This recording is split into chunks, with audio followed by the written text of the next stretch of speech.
at WLFE-DB.com for upcoming shows and so much more.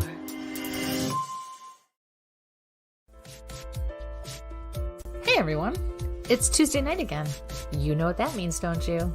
It's time to join Mike and Kristie for another episode of Where's My Sage? A show hosted by a psychic medium and a guy on a quest to find Bigfoot. Who would have thought? Together, they will take you on all sorts of adventures, and not with lots of different people. Kristie even gives readings. It's time to sit back, get up and get ready. You can't sample the universe sitting down. Your hosts are waiting. Come on, let's go.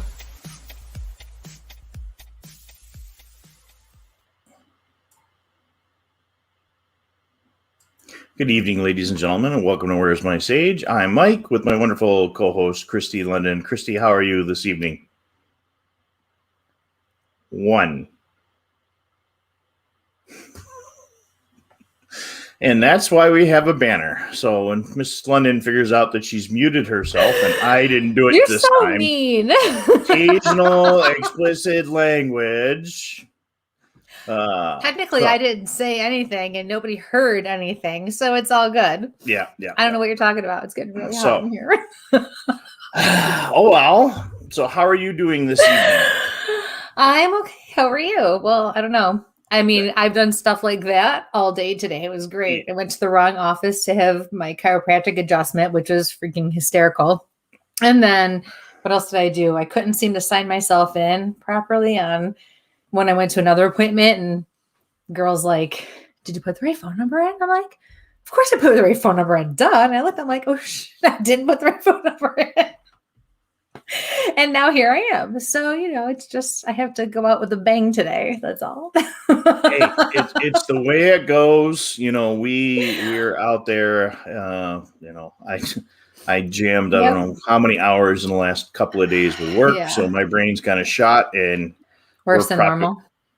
Oh yeah. And we're prepping for 4 days of investigation. Yeah. So I'm still coming back off the Salem trip. So folks who didn't get to see a Salem trip, go take a look.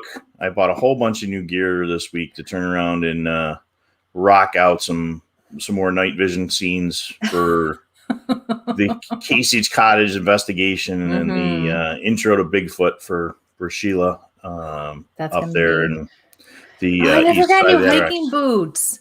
I have to get hiking boots. Choice. Where can I get good hiking boots? We can find somewhere between here and there. There's an outlet mall. Bingo. All right. I get to go shopping on the way. Okay. That's great. We've got a couple of cool folks. I don't know what you've been busy with over the weekend with the holiday. I can't. Every time I pick up my phone this week, I've been on somebody else's show or something like that. I know. Good thing you're so humble about it. I am, but Steve caught me on Sunday night, and we did video analysis of a bunch of videos, and that was just crazy with his audience. And it's a good show. Yes, it was. The Clubhouse crew getting in there last night doing some stuff, and especially the last minute stuff they do is pretty cool. Yeah, the last minute discussions. Did a great discussion on how each of us can support each other in this community, which is a great segue to please like, share, subscribe, hit that notification button. I have uploaded the video or audio portion to Spreaker. I just have to about the last 3 shows. But the YouTube videos and Facebook is there. So let's say hello. Max Powers is in. Hi, Max. Michelle is here. Hi, Michelle. Good evening, Penny. Hi, Penny. And Gina. Yes. Hello. Linda. Aww. And Dave. She even included you in that. Look at that. I wouldn't include me. And Lori. And by the way, Penny can read lips, so I guess you really were shouting. Listen, see, you know what? If you're going to bash me, the least you can do is learn how to pronounce your own stuff. All right. And notice I said stuff. Yep. Before, you start, bashing me. Thanks for blowing me in, Penny. I'm going to remember that. Okay. Lori's here. Lockbeard's here. Mike is coming in, so European crew's coming in. Oh, you guys are great. So, yeah, actually, what ship high in transit is actually what shit stands for. Ship high in transit. That was part of I learned that I learned that yesterday in another one of those wonderful clubhouse meetings. Yeah, so you can join Kristie and I and that whole Bigfoot Society crew on Wednesday nights on Clubhouse if you're on that app. Yeah. Wow. You never know. We go from Bigfoot to legal terms or shipping terms or who knows what we're going to jump into. Yeah. No, you never know. It's a good group. Let's see. Yeah. I'm going to get a couple of little clips over because I know Kristie won't put it up herself. Again, to contact her for readings. We're not doing readings tonight. The stuff. Yep. I have the stuff over here. So Kristie's contact stuff is there. The subscriber giveaway, we're getting close on the 500 subscribers, so we can go ahead and get those out. Again, subscribe over on Where's My Sage on YouTube and Instagram, and we'll be giving away some tack gear. Yeah. So it's I will say too, since you're putting it out there and everything, I am getting back into doing parties and events as well. Certain parties and certain events under certain circumstances and certain environments, always adhering to COVID, regulations and policies and procedures and precautions. But yes, because I know a lot of people are asking and wondering about that, so I'll just put that out there too. Yeah, have some things already planned and some things in the works. Okay. And I'm going to get out there right away. Please don't message my phone during the middle of the show. Family members that have my phone. I'm going to throw it across the room right after I get done doing my introductions. Nice. I've been rocking around with a headache myself, so it must be like you said, it must be the weather change. I mean, last week we could blame it on the eclipse. And I'm still having tech gear. So if my headphones go dead and I look like I'm just staring to y'all, I'll switch to something else. But I still can't get the jack on my computer to work. So, yeah. Your hair's getting a little long there. Yeah, we'll let that go. And I'm off on vacation. So we'll let the beard grow back in for the investigation for the weekend. There you go. So there's a good reason to hit that like, share, subscribe button on YouTube. There you so you guys can pick on my hair and my beard again. So. Excellent. We've been on shows with that. I said we have. What? Can you hear me? Listen, you're lucky I'm in a good mood. I told you what kind of day I had, and then on top of it, I got hit with a migraine this afternoon. You're lucky I'm even here. My eyes are even open. So I need toothpicks. These guys are going to keep us on our toes, though. I'm ready for it. That's what I need. When I'm feeling like I am today. if you need, this is the night to like, share, subscribe to this one tonight, because the guys we have on tonight, we've been on shows with them. I've been in the field with both of them. They taught me about to hear about swamp and the different terrain in Florida. Right. I really wouldn't call that super swamp, but it's definitely we got some stuff going on. I love working with these guys, and just gives me I have not had the pleasure pleasure yet. Hopefully sometime we'll get to Florida and I can. Yes. So please like, share, subscribe. Hey, Brian. And we're going to get this information out. So I have Matt's bio in my hand. I have Tim's up on the computer screen. So I can throw my phone across the room before have at it. Somebody decides to start sending Facebook messages. Leave her alone. And she's already called you out anyways, and it's not from her, so leave her alone. Be nice. Yes, Michelle. Stop picking up on your mom, or my mom's going to start picking on you. They're going to tag team you. Yes, we're in our 40s, and our parents still pick on us. So the struggle is real. Okay. Tonight we have Matt from Central Florida Bigfoot. Matt Larson is worked in media for 36 years as a professional photographer, 24 years in the Tampa Tribune, 12 years with WFLA TV, the News Channel 8 in Tampa. At the News Channel, he's community partnership manager, so he's tried and remains anonymous in the early goings-on of his channel. But Carriano outed him when he co-hosted on Bigfoot Odyssey. Man, it's always great when your friends out you and I managed to hide for a long time myself. He's only been in the Bigfoot world for 2 years, and he blames his partial knee replacement for everything. While recovering and out of work, he got addicted to YouTube and the Bigfoot craze. You know, surgery does that. That's how I ended up on that whole Small Town Monsters kick and shanghaied me in here. So his goal is to get the next P&G film for you non-Bigfooters. That's the Patterson Gimlin film. That's kind of what everybody reminds them of what actually Bigfoot looks like. It's believed they have the right camera for the job is the key. He's known for his work with plastic toy cameras, which were made in the 70s. The Dyna camera, which uses 120 millimeter film. Fine art work is numerous museums and private collections. His museum collections include both the Tampa Museum of Art, Tampa, Florida, and the Polk Museum of Art in Lakeland, Florida, places I like to hang out. Larson was selected for Creative Capital's professional program and has also received professional development grant from the Arts Council of Hillsborough County, Florida. And his new upcoming fine art body of work is titled Forest Language and is about the supposed language of Bigfoot. He's hooked and now on the way down the rabbit hole. He's also, I'm going to let him get into it, but he's got a background in archaeology and anthropology like myself and likes to scuba dive. So we have quite a lot of stuff in common. Yep, in a pod. Yep. And we're going to count here, guys. We're not a drinking show, but if you do have a glass of water, every time he says gimbal, take a shot. You can't see him. I've got him in the background. But our other wonderful guest is Tim T. Tim Turner from Tim T. in Florida. He lives in Winter Haven, Florida. He was born and raised in Florida, served with the U.S. Army in the 80s. He's a combat engineer, was stationed in Germany. Hunter and fisherman in Florida all his life. He started a YouTube channel for hunting and Bigfoot research 2 years ago. So he could use his skills to find evidence, learning the truth for himself. His channel is not only about Bigfoot. He does a lot of other great stuff in Florida. It is definitely full of a lot of entertainment and good tips.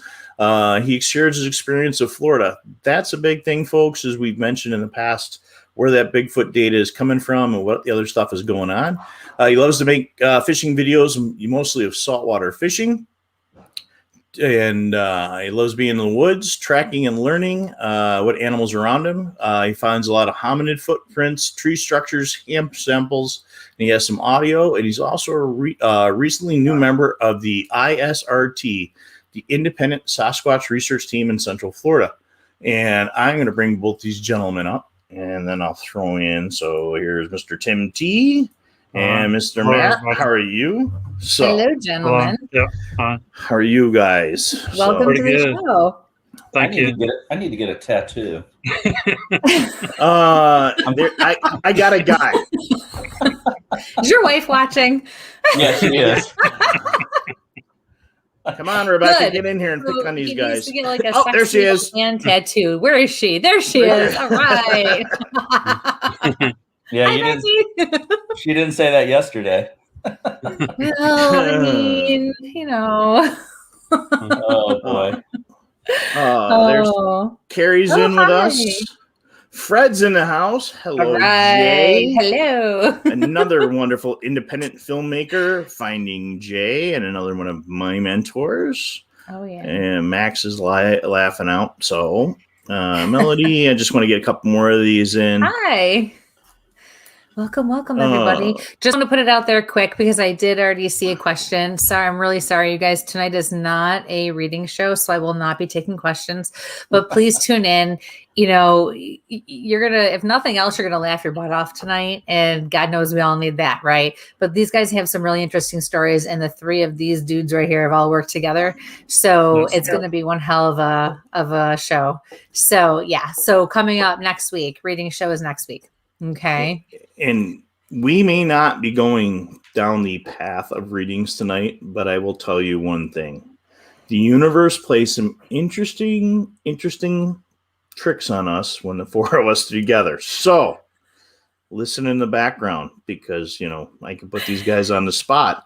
And we're going to talk about, and something some other haven't, where mediumship kind of rolls into the Bigfoot investigations. Something a little more that some other folks haven't done. So I had to get you on the gimbal because, that's one thing we'll talk about in a little bit. Yep. I heard gimbal. Yeah, okay. So, gimbal. Monsters, not alcohol tonight. Oh, I love that one. I know. Those ones are good. So not so good for my skin, but JD says gimbal. Yeah. So just another hello from some guys. So awesome. Did I miss anything? So what did Gina tell you came to Florida? I had no clue what was being lived for around my environment. Well, Gina, these two guys are going to talk to you about some stuff. So, let's start with Timmy because he's there in the corner. What got you involved in this wonderful craziness of Bigfoot? Well, I used to watch some of the shows like Finding Bigfoot, and they would never really show anything. But from all the stories you keep hearing of people seeing them, I believe they were real because there was too many people seeing them. So it's been almost 2 years ago. I decided to go ahead and use my skills that I had in the woods and go ahead and start trying to find somebody that was around here close by that was finding them or seeing them. So I started learning about where to look at, what to look for, and a lot of stuff that you look for you wouldn't look for or even think of when you're hunting animals like deer or hogs. So I started getting out there and actually looking, and I started finding footprints right away. And I got where I was finding a lot of footprints. So I started finding hairs, just all kinds of stuff like that. I keep finding a lot of stuff. Now I'm doing a lot of audio, putting audio recorders out. I'm getting a lot of stuff on audio recorder. So I wanted to know the truth for myself. And that's what got me going with it. Yep. So now I'm sharing what I'm finding. And Matt, what brought you? What was that key thing that kind of yanked you into the Bigfoot world besides your surgery? Well, it was really the structures, the brakes, the bins, the leaners, the floaters, what everybody kind of uses the same, words to describe the structures and that we're seeing that is typically referred to by many as related to Bigfoot. I'm not quite there yet, but I do see it. I've learned to recognize it. And I've always been a landscape photographer. So I found them really interesting that when you're in the woods and you see these big bows that are 20 feet high and they come down, I used to photograph them 5-10 years ago and never thought anything of it. I never looked at the end to see, is it being, held down, or is it just, bent from, a bear climbing up there and pulling it over and munching on the top? Because I do have a video on my Instagram showing a bear making a bend and a cub running over and standing on it that a TV news station did. So bears do make bends. But I find them interesting anyway from a photographic standpoint. And I just started a new body of work called Forest Language. And I just thought it would make a really nice presentation. So I'm to the point where I'm going to start printing it and then going for exhibitions with galleries and museums after that. That's really cool. So, you spent a lot of time, and guys, take a look at some of Matt's stuff on his channel. And you've got a website as well for the Central Florida Bigfoot, or that's particular for your the Windstream photograph stuff. It's YouTube, Central Florida Bigfoot. Instagram was my main channel. A lot of the still photography, obviously, you couldn't do on YouTube. So I found my home on Instagram, tried to build Facebook, but it just, Facebook's just a tough thing, a tough nut for me to crack. I just never really got the views or any interest, and to this day, if you look, I'll post something really cool and it's like three people. Yep. Like, and I had to pay them. Yeah. So, you know, I've never done that too. So You're not kidding. Yeah. So Instagram is where the photographers go, the fine artists go. And that's where we hang out. And then from Instagram, I started building up the Bigfoot imagery, and then built a YouTube, and it was going nowhere. It was as good as Facebook for me until I hooked up with Bigfoot Odyssey and was asked to come on. I think I was filling a hole one night. Someone canceled, and they said, "Hey, you want to come on?" And I was just, you know, in the corner ready to go. So and that really launched it for me. I mean, I wouldn't be anywhere without at least appearing on their channel with you know, Kerry Arnold and his crew, Daniela and Bradley. They really helped me get off the ground.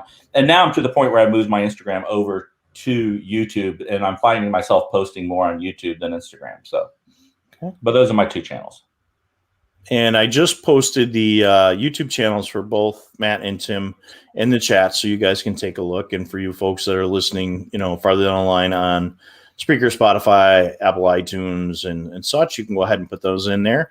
So again, please like, share, subscribe, hit those buttons. And we're coming to you from all our locations on YouTube and Facebook tonight. So Where's My Sage, YouTube and Facebook. We're Tactical Bigfoot Research on YouTube and Facebook.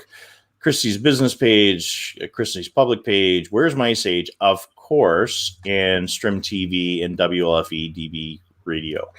So, all right, I got the advertisement stuff out of the way. Good so, job. Yeah. He's enunciating. It's great. Do you see I'm how he's trying to get my words out tonight. Yeah. And one of those days today. I understand. It's okay. We do have a question from the audience, though. Gina was curious and wanted to know, Tim, where exactly in Florida are you? I'm in Central Florida, actually Polk County. I'm in Winter Haven, close to Lakeland. So in between Orlando and Tampa. The land of the lakes, basically, huh? And you're in the highest elevation in Florida, correct? And yeah, I think Polk County is the highest elevation. Yeah. Good old Bach Tower there in the middle of the county. So yeah, not far from Bach Tower. Yeah, close to Legoland. Yeah. Oh, fun! It's a cool area. That's right. It is. Yeah. So how did you two guys make contact with each other? I don't remember. Tim. Videos, I believe. Great job, everybody. YouTube videos, and I think we actually commented a couple times on each other's videos, and then we both were in Ocala at Charlie from the Bigfoot guys. We were up there with him, and that was the first time we really spoke, and then started really to get together. So you two guys, you know, I'm taking a little longer to get my questions in there just tonight because we've kind of worked together and kind of bounced some stuff together. We bounced some stuff off each other. But you guys got into this with two different backgrounds. Yeah. Tim, you come from that hunter tracker background. Matt, you come from the production and video and photography side. And you guys kind of develop a team, and then you've got, you know, like Bigfoot Dave and some of those other guys down there in Florida that have been out there for a few years. Yeah. Do you guys find yourself looking at things in more of a team aspect, you know, as a giant toolbox, or kind of a single-use tool and, you know, independent study? To me, it's more of a teamwork and helping each other and learning from each other. Bigfoot Dave's been doing this for like 40 years, and me and him's been together about the last 3 months. Every weekend, the last 3 months, going out researching. Yeah, so we've really been learning a lot from each other, helping each other a lot. Yeah, and then when people like you, Mike, and people like Matt, working with everybody, I'm really enjoying working with everybody, learning how everybody does their thing, or they're looking at stuff and what they're using. So it's all working real good, working together. Gotcha. I have a question. So as a seasoned hunter tracker, you're trained, you're taught, and you're conditioned, you're seasoned to look at things in a certain way. But you're also, you have to be open-minded because you have to know all the different tells and all the different signs that are out there with all the different kinds of animal, even if you're only deer hunting or, pheasant hunting or whatever it is.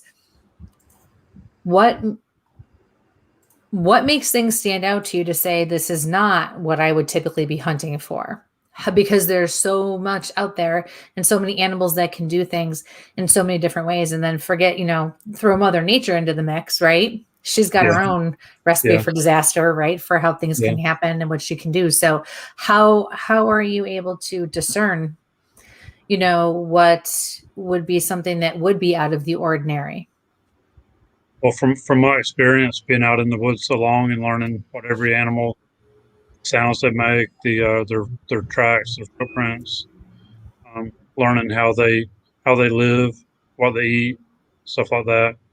And then I'm out there finding something else is out there, and it's just making different sounds. It's leaving almost human-like footprints. There's just learning stuff like that. Learning there's a difference. And like with hunting, I've always learned to watch the shadows, watch for dark areas, shadows, anything like that doesn't seem to belong. And then that's usually when you see an animal moving. And then stuff like that is I've been using that too to help me see things that are not normally an animal. That would be something else there. Yeah. Okay. Thank you. Mm-hmm. Interesting. So as a fisherman also and spending times, do you spend a lot of time in the mangrove, or are you more out in the coastal, out in the Gulf and such, being over on that side, or the we fish mostly on the Gulf side, on the Tampa Bay side, around Clearwater and on down to Treasure Island and Fort DeSoto and St. Petersburg. We do go over to the east side a little, over around Sebastian. But we mostly fish off of the bank or off the shores, off the bridges, and anywhere I can get around mangroves. I love fishing around mangroves. So I'm catching a lot of good fish like that. And have you heard anything back in those mangroves or anything? No, nothing like that. No. Okay. Nothing like you would hear out in the woods. Yeah. Okay. Do you get down to the glades at all? No. Okay. I've only been through there one time, going to the Keys. Just the one time, so I've never spent any time down there. And you have a gimbal with you. So I'm gonna have to pee earlier than normal tonight because of you guys. Can we say that? That's not very nice. Just saying. Well, you better buckle up, Buttercup. All good. It's all good. I'm ready. We haven't even started yet. So that's awesome. Matt, how do you pick your locations to go out and where you're going to run around? I'm quite fortunate. I'm actually in Tampa, so I'm real close to Raymond James Stadium, the home of the world champion Tampa Bay Buccaneers. I only have to go. I have not even really, when I'm out Bigfooting or looking for forest language, I don't have to travel more than an hour and a half. I'm pretty close, and I have a slide later if you remind me. I have a slide that shows where Tim and I are at, and it shows the greenway. It's pretty interesting. So I don't have to go very far, and to me, at this point, again, I'm approaching as a fine art photographer, so I'm shooting the forest language whether it's Bigfoot or not. So if I find even really interesting wind damage, as Kristie referred to, I'm quite happy. That's a good day for me.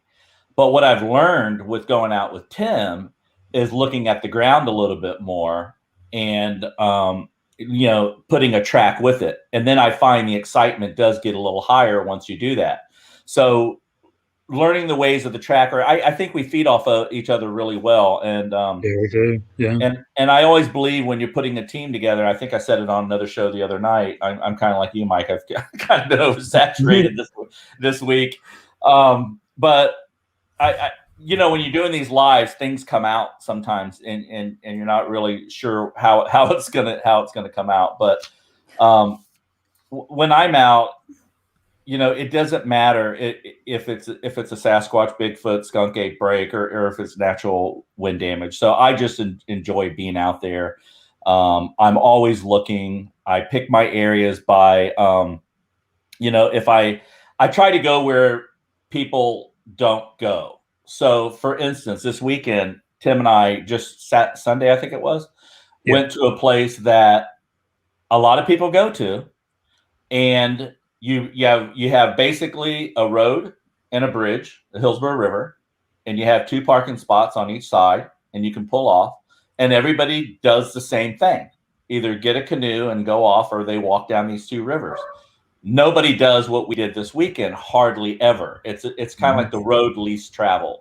And I didn't tell you, Tim, but I sent Marie some photos today of another spot, in the USF area that I know it's a big area, and just nobody goes there.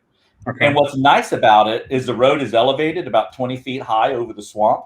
Mm-hmm. And you can actually pull off and sit and never go in the woods and have this incredible view of acres and acres of just good sight lines.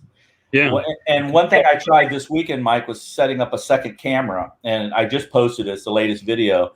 I call it watching paint dry, but it's a second. I really thought I would get busted for it. What we did is 7 of us went out in the woods, and we went down this trail, and we all spread out, and we had it where I was just going to yell break, and we all just turned 90 degrees and went a direction that we wanted to go. But we were loud at first. We had a conversation, thinking if something hurt us, they'd get curious. And then all of a sudden, nobody walks where we walked. It's just, trust me, I can't explain it, but it's an area where people don't go. And I yelled break, and we all went, and we were out 2 hours. We were about 1:38 minutes on the track. And I set up a second Lumix on a tripod and just let it roll. And I didn't know what would happen. It was an experiment I wanted to try with a static camera, because as a hunter years back when I was 10, 12 with my father, we used to go down Jeep trails and hunt all over Florida.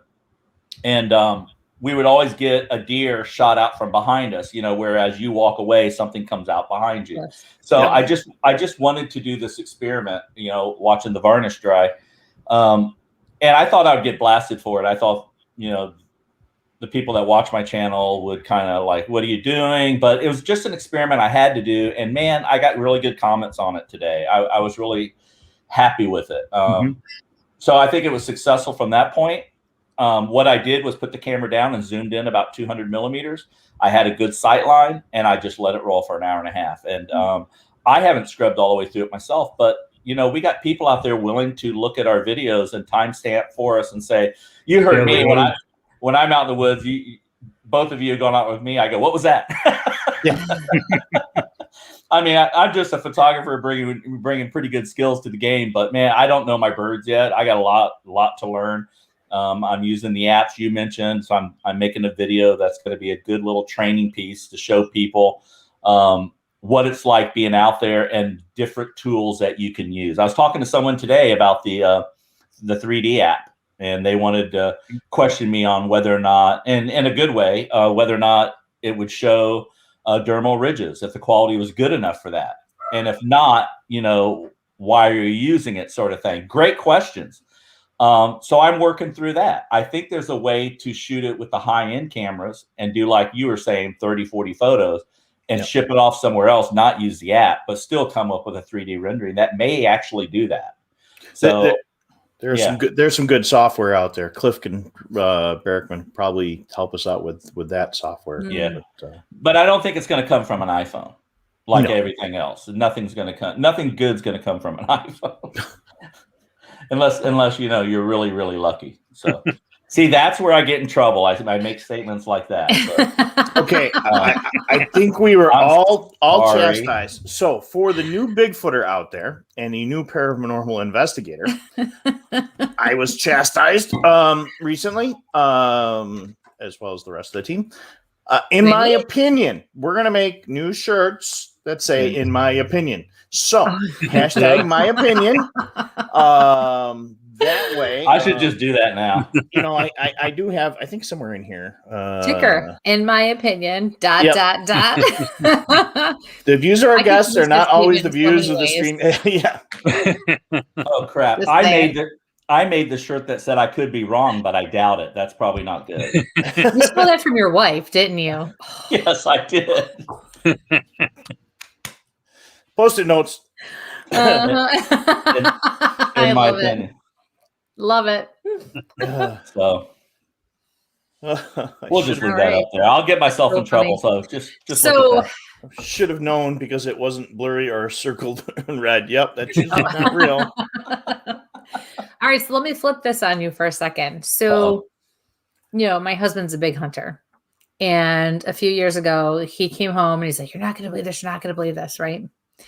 So he was looking to just take pictures of with his phone. It was quiet. He was up in his tree stand, whatever the case is. And he just was looking around to take pictures. He's out there because he loves it. The hunt, the thrill of the hunt, but at the same time, just being in nature the whole bit. So he said at one point, and he had gotten down from the tree. Actually, I stand corrected because he got down for obvious reasons that you would get down out of the tree.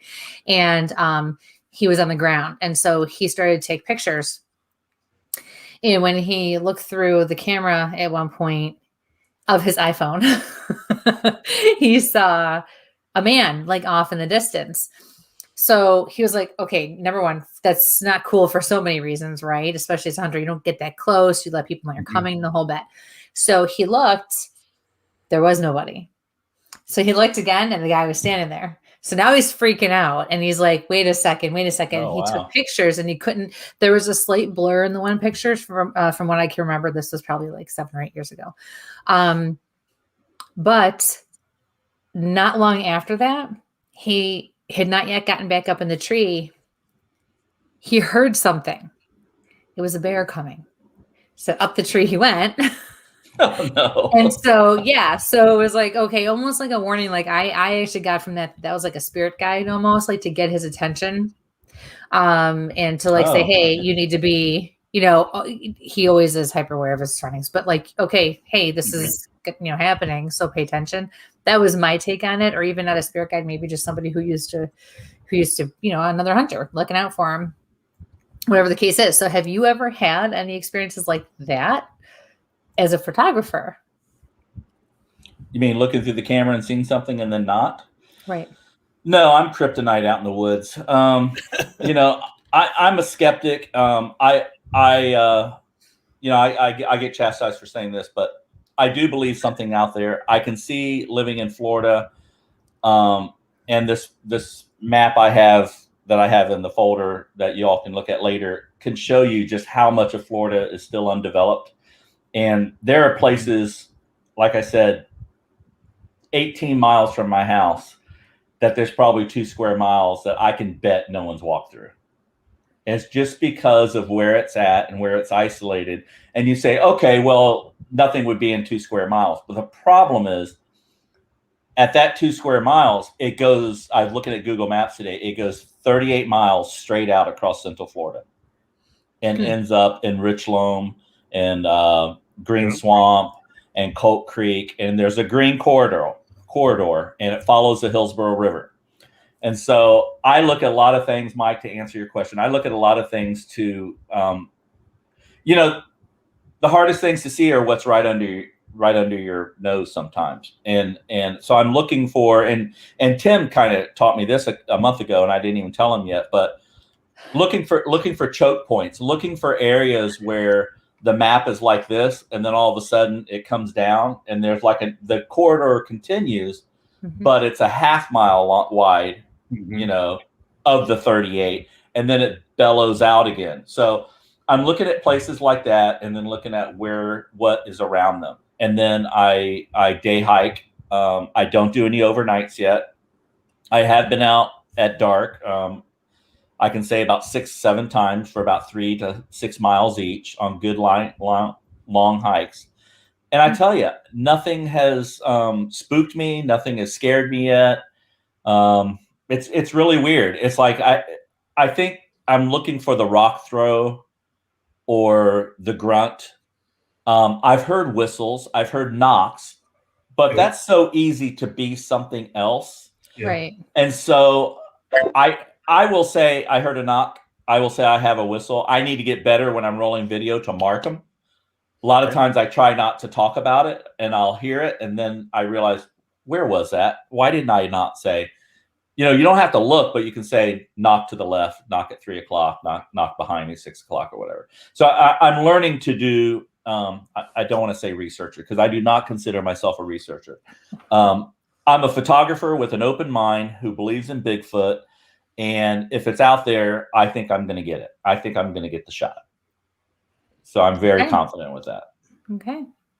And the reason why, as you were saying, Mike, when I was laid up watching Bigfoot movies for a year and decided to go out, I did so because I realized real quickly, about 3 months into it, oh my gosh, no one doing Bigfoot can shoot. No one doing Bigfoot has a photographer on their team. No one, until I met you, goes out with scientists.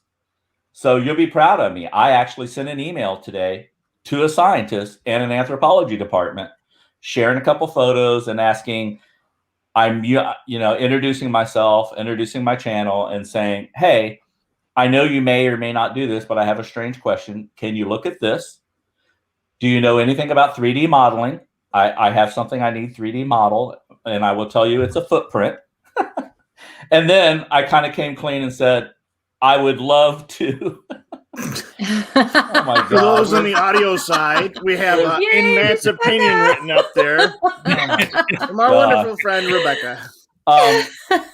So I am learning. I am learning from you guys. So I'm trying to build yet an even stronger team, and I know they can't go out in full, PhD gear and say, hey, I'm from so-and-so college. We have multiple colleges around us, so don't think it's somewhere where the obvious. But I know enough to say we can be discreet. I have to be discreet. I'm in the media, or was until about 6 months ago.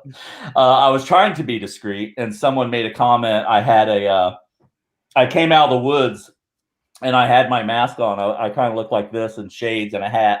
And then they go, what an idiot, what a jerk. You're wearing a mask in the woods. What's your problem? And I'm like going, well, I didn't even get into it. But I do work for a major television station here in town. And I was trying to somewhat keep a low profile until I really got into it. Now I really don't care because I'm catching stuff. I'm catching really some strange anomalies. I'm hearing things now. I'm seeing footprints with Tim now. So my level of education is going up. Like, this stuff just doesn't happen. All of this can't be just, or it can be, but in my opinion, all of it, I'm finding these little teepees that are 2 feet tall, and I'm finding like 10 to 15 of them, and they're all constructed. There is no way, in my opinion, that this is windfall. And I think I may have included one of those in the photos. And I'm finding them in Kentucky. I'm finding them in Tennessee. I'm finding them in Georgia. I'm seeing them going down the road at 60 miles an hour. And I'm able to spot these things. So you sit there on Google Map and I'm just dropping pins, somewhere, if I ever can go back, I want to go back. I saw the biggest X I've ever seen in Florida off Interstate 10 out toward Jacksonville.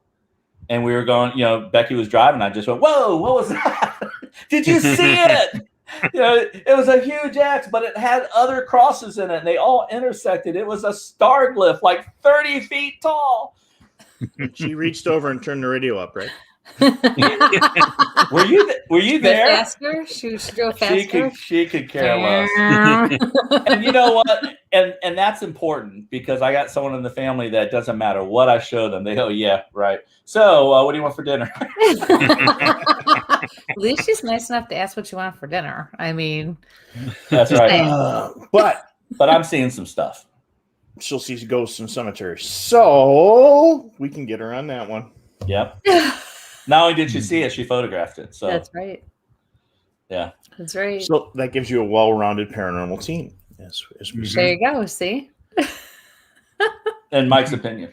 In my opinion. Yep. In Mike's opinion. Gimbal. Yep. Now, I wish there was something good in this bottle besides water.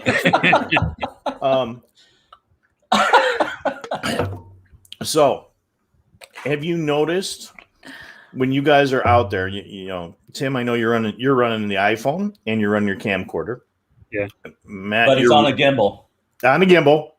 In a minute, we're gonna have to go get a gimbal for those folks who don't know what a gimbal is. Share it. Micah was asking. I know she got an answer, but Micah was asking. So she had another question in there, so we're gonna kind of swing back to that too.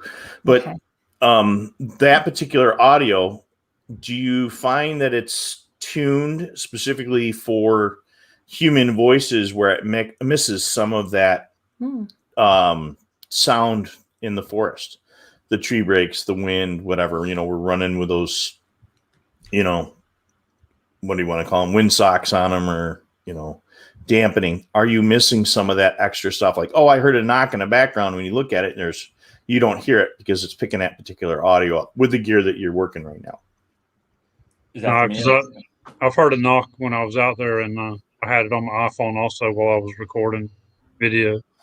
Okay. Plus a whistle. I've had a whistle, and it was on my iPhone also during the video. Yeah. Interesting. Yep. And looking at the chat. What a great chat. Yes. Yeah, I would like to say hi to some of the people in the chat. Brandy, JD, Max Powers. Something to Sasquatch about. He's done some of my audio work. I'll send him some of my audio, and he's cleared it up and boosted it. And then you can hear it really good. Yeah. I have some where they're talking. It sounds like Klingons talking. Some where they're grunting back and forth and knocking, making knocks while they're doing it. Yeah. Now, if you put that on a spectrograph at all to look at it in picture form compared to the audio? No, I haven't done anything like that. No, okay. No, not yet. I've downloaded the Audacity that you had told me about. Okay. Yeah, but I've got to experiment with it and use it a little bit. Yeah, I've been holding off since I lost this jack for the other headphones. Now I have an interesting thought about the what's that smirk for, Mike? I can see it coming already. It starts in the corner. And the question came, and I don't want to lose it. So I'm going to have to get Post-it notes and put them somewhere. Well, I have a question, so you're gonna have to wait because you're doing a lot of the talking tonight. So it is what it is. No, but in all seriousness, you know, and we've tried this when we've gone out too, because you're familiar with what an EVP is, I assume. Yes, Tim, do you know what an EVP is? Have you ever? Oh no, I don't. Electronic voice phenomenon. So it's when you see an investigator, paranormal investigator, use a recorder and ask questions, and then leave like a good few seconds in between each question to try to record an answer from something we can't hear with our own ears. So when you are doing experiments like that out there, or when you are just audio recording or videotaping or whatever it is you're doing, does it ever occur to you that something doesn't sound quite right, like it would be between two physical beings? Does it ever sound different? What do you guys think? Have you ever thought you caught something that didn't sound like you expected? Well, when I was hearing them knocking and doing the grunts, you could tell. I think there was at least 3 of them. They were doing it back and forth. They were communicating. Kind of sounded like cavemen communicating with each other. So I mean, as far as beings, I mean, I could tell there was like 2 or 3 that were doing it back and forth to each other. And did it actually sound like it would have if you recorded somebody that you knew was doing that? Or did it sound was it more difficult to make out, but you know, farther away? What's the term I want to use, Mike? No, it was real easy to make out. Okay. It would just be just the same as hearing a hog run or a deer blowing or anything like that in the woods. It was just as easy to hear. Yeah. Okay. What about you, Matt? Birds. All the different birds out there, it's just as easy. Oh, cool. I'm sure there's tons, right? All different. Mm-hmm. Yeah, no, I haven't. But I shoot video a little different than most people.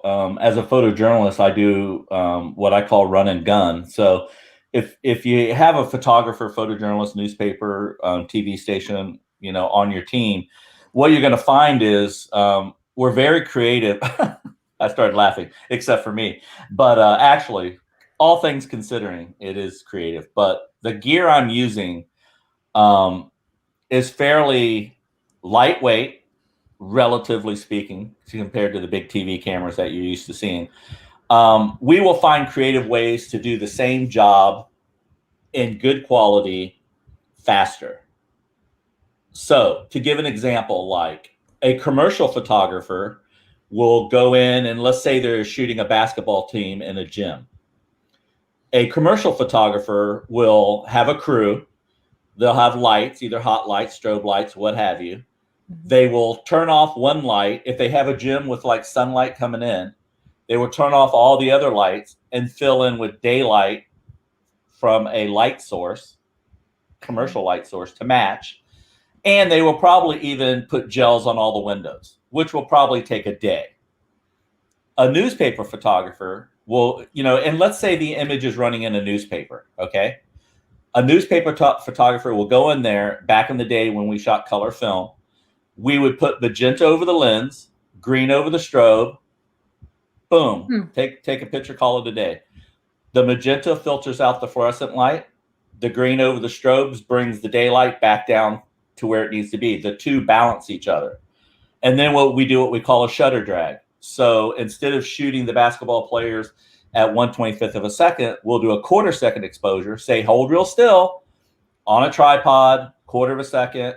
I'll have the magenta gel working like this. I'll have the green taped on my strobe, but all I have to do is wiggle the magenta over the lens because that's what the lens is going to catch. And you take the picture. When you print that in a newspaper, I guarantee you will not know the difference between the commercial photographer image shot 2 1/4, 4x5, or the photojournalist shot 35 millimeter with film back in the day with quick lenses. And we will break down in minutes and be on the next assignment because we shoot 5 assignments a day. They will still be breaking down, charging the client a lot of money. So that's really the best way to break down the difference between having a photojournalist on your team. We learn how to do things quick, fast, and it works. And you got to realize what your final product is. And our final product is YouTube or television screens, right? And so you look at the DPI of what you're seeing on your computer, and it doesn't matter if you shoot at 300 DPI or not. We're only seeing it at 72 to 100. When you put a photograph up, you size it. A photojournalist will size a photo 8x10, 200 DPI. Every photo that goes in the newspaper system will be 8x10, 200 DPI color corrected. Commercial photographer are, 40 gigs, shot with a 4x5, digital backs now, and all that storage is happening. And that's because they're shooting for magazine, which is 300 DPI. So it's like buying a computer. Know what your end result is. Are you graphics? Are you a writer? If you're a writer, you don't need a graphics board, Or like I have a Mac PowerBook Pro because I do video editing. If I was a writer or doing invoicing, I wouldn't need that. I would need something a lot less. Photography is the same way. It's just learning how to use the tools. And when you're Bigfoot hunting, you have to learn how to do it as light as weight possible. It's like backpacking. Yeah. Everything has weight to it. If you carry water, 3 waters, that's in your pack. If you're going to stay overnight, that's in your pack. If you got gimbals, batteries, everything else, it's all weight in your pack, guys. And I went out today or Sunday with Tim and had to lose the gimbal. By the way, I actually got tired. And Tim, that was 12,000 steps we did. By the way, you missed one. Was it? Wow. Take another drink. Becky, you need a refill. Yeah, that was 12,000 steps. So I handed my rig to Mike. He's need a refill. Yeah. I handed my rig to Mike. Oh, wow, this is heavy. I've handed it to Tim. Oh, this is heavy. I handed it to some big names in the Bigfoot world. Max Power. Oh my God, I couldn't carry this a mile. It's like, so it's a heavy rig. Okay. But it's all in the arms, buddy. In about 3.5 minutes. 3.5 minutes. Yes, commercial. Yeah. So we should all change shirts. Something cool. We can do that. I will legitimately pee my pants laughing if you guys change your shirts at this break. Jonah and oh my God, gimbals are in my nightmares. I'm sorry. I'm not drinking that because I have coffee and this is upsetting my stomach. So, Matt puts pythons in there, and I guess, we'll hit that before we'll hit the commercial. That's another thing you guys got to worry about. The reptiles down there. Yeah. You've got rattlesnakes and iguanas, and I know those things like to attack you no matter what's going on. Water moccasins, alligators. Yep. Gimbal. Okay, little background on that. I gave Max one of my gimbals, and I failed to teach him how to use it. So his video looks great, by the way. He's going around, and the video, he's doing a series right now. If you all haven't been and seen what Max has done on his trip to Florida and his way back with the interviews, go check out Max Powers on YouTube. But I gave him this gimbal. I watched his first video. He's moving through the woods. I went, oh my God, this is like beautiful. If something jumps out, you're going to see it. You're not going to have all this stuff going on, trying to freeze it. Then you realize there's a blur. It looked great. And so next thing I know, I watch his video, and 2 minutes later after I went, wow, it looks great. He goes, oh, I'm using Matt Larson's gimbal. Oh, this is awful. He starts going off, and I'm like, wait a minute, what? Well, I look over, and I wish I had my gimbal here, but I look over, and the iPhone's sitting on the device. You're not going to sleep tonight. And he has his hand on his iPhone, and he wants to look down, right? So instead of looking down, what happens is I had the gimbal set when you look down, the image always stays straight.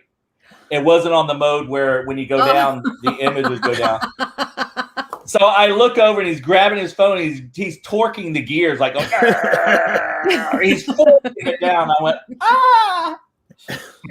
So, but that was my fault. I didn't show him how to use it. But everybody's stuff will look better with stabilization. That's all I got to say. Yeah. It helped my videos a lot. Yeah. All right. Even if it's a selfie stick, you're fine. Just use some stabilization. Yeah. I am going to throw in the quick commercial. So this is a time, folks, to listen to our advertisements. But what's in your drink? Yeah, it's the mango. I wish I had some Bailey's. Hint. Oh yeah. Oh yeah. You're in the outside new office, aren't you? Yeah, I'm in the new YouTube studio that I decorated. How nice! Very nice job. It's a shed, but it's completely tricked out. It was the she shed. Yeah. Oh, how'd you get away with that? She moved inside. I went, wow, that's a shame. This is really nice out here. Okay. That was probably her plan all along. Just saying.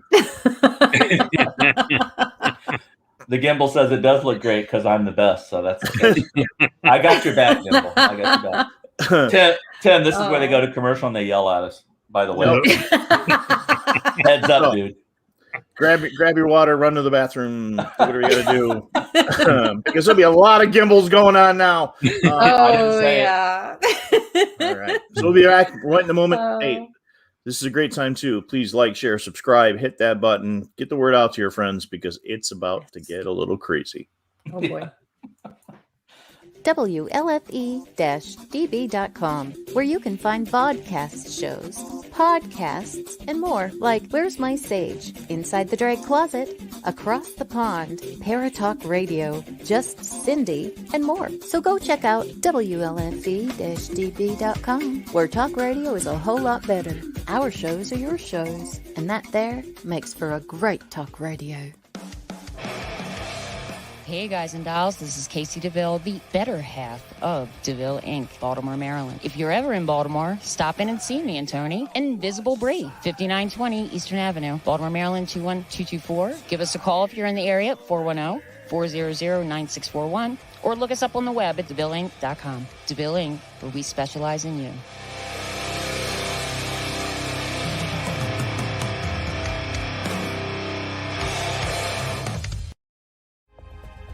Ted Van Son Jr. is a seasoned investigator and well-versed in the ways of paranormal investigation. He is now ready to share his ideas and unique approach with all of you.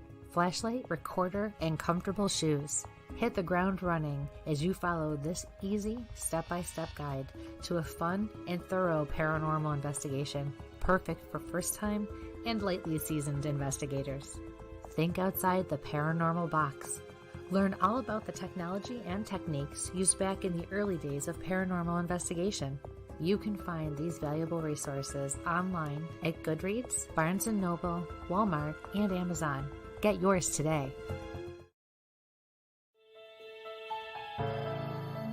Hi, I'm Jenna Grover. In the world of fashion, we get lost in the cost. Everyone wants that special piece of quality jewelry, but they can't afford it. Not on my watch. I sell handmade quality jewelry for a fraction of the price, and that includes jewelry made of sea glass, natural stone, crystal beads, glass beads, Bigfoot jewelry, and more. If you don't see what you want, email me, because I make custom jewelry too. Check out my website at gbythesea.com. Also, you can email me at jewelry@gbythesea.com.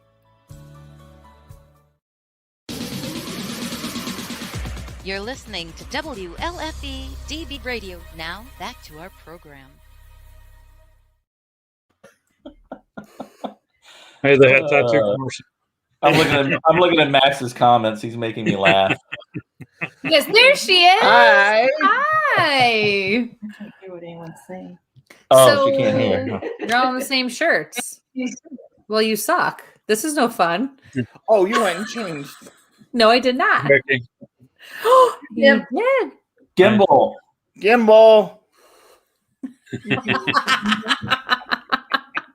No, it's put away. My gimbal's put away. I'm not getting it. She's like, I draw the line at the gimbal. I draw the line at running the gimbal out. I don't blame you. How are you? I'm good. How are you? That's a I'm nice good, one. thank you. It's nice to see you. So, do you want to introduce this lovely lady here? Yeah. This is my wife, Rebecca Sexton Larson, and unlike Tim, who his wife does go out squatching with him, he's Ooh. not. He's like ignoring her. Really? You're mean. Wow, that's so rude. Well, Where is yeah. she? Oh, she's sitting in here watching me. Hi, Mrs. Tim T. Sorry, guys, someone's coming home. Max is going a little berserk. Yeah, she's sitting right here watching me. She can hear everything. Yeah. All right, there's a hi for Rebecca. Oh, and the shed is now called the doghouse, huh? I love it. Used to be my studio, but now the house is my studio. Perfect. I saw that comment. I went, "Atta girl." There you go. Well, now you're here with us. You have a background in photography and videography as well, correct? I do. In fact, the professor said I was the better of the two of us. Uh-huh. Yeah. We met in the darkroom at USF. I gotta say hello to this guy. He's in the woods right now watching us, and he's yelling at me hello, because he just got in stranger. trouble. So some of the photos you've seen in the video he's taken, has it changed your mind at all? No. Next question. No. You got to see what I put together for this, though. Okay, well, I'll take a look, I guess. But you also have paranormal photography. So why isn't I Bigfoot have working? one. I have one image that could be normal photography, but it takes a little bit more than that to convince me. So, yeah. So here's a question to both of you from the technical background. Sorry, Max's comment. Yes, he is, and I muted so I could yell to my husband and my daughter, like, "Come on, shut him up already!" Fine. The girls are out running around in the backyard, so they're probably chasing Bigfoot back there. Have you guys noticed with doing photography, and if you've done any night photography, and gotten any orbs when you're out doing the photography? And if you notice any IR spotlights or IR sources that may cause orbs when you're doing photography? I haven't. I had a friend send me an image the other night where she had caught an orb doing photography, and yeah, I haven't. I'm orbs to me, Mike, and we've never talked about this. So orbs to me are like rock stacks. I really don't pay much attention to them. If I saw one myself, I would totally, but I haven't seen one. Everything I have seen photographically is usually due to condensation or water drop on the lens, or I'm caught in a sprinkle and I didn't know that there's something on the lens, because light will hit the minutest drop and cause things like that. I also know that I just recently purchased the Bushnell Z2 night vision, right? Right. So I was using that, and I gave it to, I think Stan was using it. It was Max, Stan, and I doing a night investigation. It was the one, Kristie, we were talking about on the end of my show, where we were looking down that par 5, and at the end was this clump of woods, and we were looking at this thing. Well, I noticed immediately, and I made a note of it because I found it really, really interesting. When I gave the night vision to Stan, he goes, "Did you all see the orbs? There's orbs everywhere," and they were mosquitoes. So in night vision, when you're looking through, especially when I have the middle of the road, I have a 1080p Bushnell, Z2 with a medium lens on it, which is really acts like it feels like it's like a 150 on it. It's like too long, right. And I didn't realize that at the time. You can't use it for close quarters at all. It's good for looking at. A best way to say it is a par 3, par 4, par 5. And Stan saw orbs when he was using it, and that to me was interesting. Is in that another person saw the orbs, and I knew immediately what he was seeing because I had noticed it the night before playing with it, and I noticed it, Right. But when you're out in the woods and there's these big mosquitoes flying away, and you're focused at 200 yards, and something flies in front of you, right. A bug catching infrared, they look like orbs, people, and they just float right across like that, and they move the same way. So easy to fake. So I'll believe an orb when I see it, but I haven't seen anything that I would say. I mean, I've seen it on TV, the Bigfoot shows and stuff, where the one the other night, I just saw one where 4 orbs dropped down, and I went, "Whoa, okay, that's really interesting." I thought that was pretty cool. But orbs. Oh, sorry, go ahead. No, it was like 4 orbs. It came down as 2, and then it split to 4, and then they came down vertically, and all this stuff was happening, and that looked legit. So, but you're going with TV production and a show, and right. I don't think they would do anything unethical, but that could be my personal opinion. In my opinion, and I say it this way because I know advertising drives these shows. Yeah. So if like Discovery Channel had, and this is what a lot of people don't understand behind the scenes on television, because I'm in television, and that's why I was trying to be anonymous, that anything I do out here that would be incredibly unethical or not right, even though I'm on my own time, it still comes back to my character, and it comes back to the TV station. It does. And so for a long time, I was trying to hide the fact that I worked at a local TV station. I know of another Bigfoot team who has another photographer on their team from another station. I don't think he's totally out as a Bigfooter 100% of the time either. I'm just now getting comfortable where I did share this link on my Facebook page, but I shared it to friends. I didn't share it to the world. So I am cautious with that, but advertising drives the dollar. So if those orbs the other night that I saw on the show were fake, fabricated in any way, and it was back to, and I'm sorry, I don't know if it was Discovery Channel, Travel, or whoever, it would ruin them. And I don't think they're going to be behind that unless they just had no knowledge of it. So that's my little tidbit on production and TV. It's hard. True orbs are...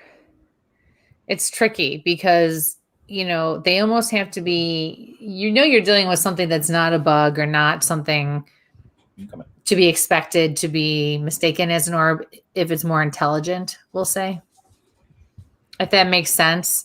I'm not quite sure how to explain or describe it. They can't always be seen with the naked eye. They're not always caught on camera, and I think it's a very touchy subject. It is way too easy to always go to it. So people a lot of times will say, oh, I caught these orbs and I caught this and I caught that. I even had a guy who I thought knew better one time post a picture on Facebook. And for those of us who have iPhones, sometimes you get that little blue-green pin dot. Mm-hmm. And that as an iPhone user, that. And usually it happens in the sunlight, especially. So he actually posted that. And as soon as I looked at it, I was like, that's the camera. That's the phone. And everyone's like, oh, yeah. And Spirit told me it was an orb and blah, blah, blah. And I'm like, oh, it's not something you usually should really, And again, we all have to go with our judgment. And hopefully he legitimately was being told by his spirit guides that was supposed to be an orb, but that was very clearly, like, undeniably color, shape, everything, what the camera does. All of our cameras do it. So you have to just be careful with stuff like that for sure. And if you're not really familiar with the camera either and how that works, and that's the whole gist of pareidolia too, is that you can have the slightest miss out of focus. And I have something here I think Mike could cue up later, but there's things that if you're focused at let's say 70 feet and you're using a long lens and the object in focus that should have been in focus is at 100 feet, that's 25 feet of really out of focus that can turn into anything. Right. And whenever I see or catch myself doing that, I switch my camera over to manual focus. And I was with Wynette. I was with Tim's wife when Tim was out doing something, and we were looking at something. And I went, "Wow, look at this!" And she looked at the camera. We both said, "What are we looking at? Do you see it?" And she goes, I see it. It looks like a face." And then I switched my camera over from a focus mechanism of 49 points of focus to a pinpoint that you can do if you have time. But since it wasn't moving, I went, well, let me just see if it's still there. And I switched my camera over to pinpoint focus. There was a hole in the woods. I shot right through it. My camera zapped right to it, like split second focus, and it was a tree out of focus. That was about 40 feet back from the opening in the woods. And it looked like a face. Yeah. 100%. I would say 100% it was a face. Well, 95. I never say 100. And sorry, Rebecca, go ahead. Folks, and that's what I'm going to say. Please like, share, and subscribe. Share this episode. Because there's I love it. The little technical things that we pick up as a team, and when the Friends project comes out and Matt finishes that, you guys will see that it's a lot of our opinions, but it's a lot of data set we're sharing a bunch of guys out in the woods. Thank you all that let us go out that Sunday morning and taking away from family time. But the data collection I got, it's me. I'm running off in the woods in Florida. It's not my territory. Again, the snakes were a big thing, but we talk about the 3D scanners. We got 3D scanners from my buddy Paul, and they're not the industrial $3,000, $10,000 or $20,000 units that are going to pick up, the dermal ridges, but I'm not carrying 25 pounds of hydrocal in my backpack. Exactly. When it's 90 degrees out and I just left Rochester, New York, and it's 20 degrees out, so I'm sweating to death. But at least I can go back and say, hey, this looks this way. And you did the data work, and the guys will be able to see this coming up soon. It's there. And the reason I wanted to bring up that whole orb in photography, because a lot of people see orbs. I've been messing since we did the USS Salem. We tried to figure out how to video Kristie in the dark and live TV. It's going to be a forever project for us. It is. But I think it'll be the last thing he ever does. I I grabbed a couple of cheap IR flashlights and actually took my night vision, and you got, a Bushnell with that IR illuminator. Mm-hmm. I put the IR illuminator on a tripod, and as long as she stayed in one spot, which was not the easiest thing in the world to do, because we're doing a live investigation. So what do you want from me? Try to hold a tablet, but I was using a web camera. I was using a Logitech web camera with that IR, and it'll film night vision. Some of your DSLRs will pick up, and the iPhone does, or not the iPhone. I've got an LG phone that you can use it as night vision without those the IR spotlights. So that's why I was asking about. Yes, I know I can't spell it, and my spell check won't work with it either. Who are you kidding? Can't say my again. 4 letters of my first name, 4 letters of my last name, 1 syllable. But I noticed it's always a joy. But I noticed with those IR flashlights, and using the cell phone, it only pick up the reflection off your face. I couldn't see down the hallway, but anything human faces would pick up great, and I could pick up some quote unquote bugs or dust or whatever I was looking at. So I just wonder if you guys had seen any of that stuff, in your experience using cameras, even going back to the old, film stuff.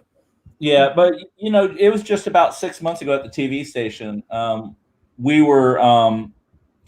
was asked to make lens flares. And so I went in the studio and I set my Lumix up on a tripod, and we were basically shooting into a black felt cloth. And all I had to do was move the pen light flashlight aimed at the lens and move it around. And I developed over 5 minutes of, you know what? It'd be a great show to show it, because any light that's entering the lens at any angle is going to do weird things to your lens. Right. So even though you're shooting, and I would like to, my first question, if someone had captured an orb, is did you have a lens shade on your camera? Because if you don't have a lens shade on your camera and your lens is flush, like your body's here and your lens is right at the tip of it, and there's no cone coming out blocking that sun or sunrise from it, you're going to get orbs from every direction of that light entering the lens and bouncing around. You're going to get orbs, just like if it's a continuous light source, you're going to get flares. And so I did these lights with my camera stationary, and all I had to do was move a pen light. And you can do it in movie production, by the way. I mean, that's something great to do if you're just adding, dramatization to a film at night. But is to take a pen light and aim it right at the lens and just move. And you're going to throw an orb and a lens flare all the way across. We do them on black because then we take them to an alpha channel. And then when we bring up a logo of the station or what have you, or a title slide, you basically just bring this lens flare across it. It's the old Hollywood lens flare trick. And so because I know that and I know how lenses work, I haven't seen an orb that really made me think, oh, this really, really could be something. Now, Tim showed me something a month ago, and I looked at it really hard because I went, okay, this is interesting, because I did see kind of like in the darkness, there was darkness, but there was a shadow face happening at the same time, whether it's pareidolia or not, but it was still happening, and I saw it clear as day without circling it. So I'm just careful with stuff like that, but I don't pay any mind to rock stacks either. But that's just me. But that's the whole theory of back when they did those Coke and filters, where you were just putting that flat piece of colored plexi on your lens, and you got all the crazy trails and everything. And the star filter, it'd be you can put a star filter. It's the same thing. Lenses, you got to know optics, and you got to play with optics. If you haven't turned your camera on and hit record and move a flashlight in front of the lens just outside the frame of vision, you'll see exactly what I mean.